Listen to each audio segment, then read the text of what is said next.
यदि आप चाहते हैं मेरा न्यू ऑडियो वीडियो आप तक तुरंत पहुंचे, तो मेरा चैनल आनंद म्यूजिक ट्रैक को सब्सक्राइब करें और बेल आइकन घंटी को दबाना ना भूलें।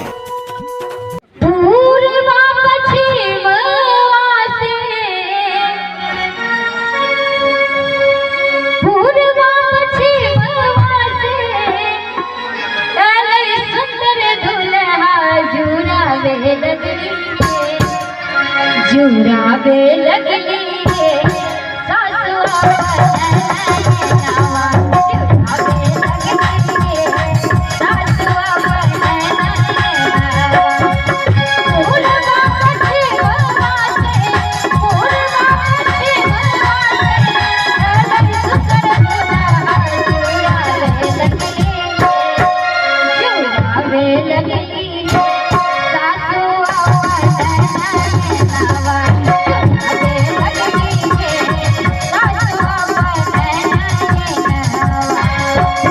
अखन अपने सब सुनि रहल छी आनंद म्यूजिक ट्रैक के प्रस्तुति।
अखन अपने सब सुनि रहल छी आनंद म्यूजिक ट्रैक के प्रस्तुति।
जुराबे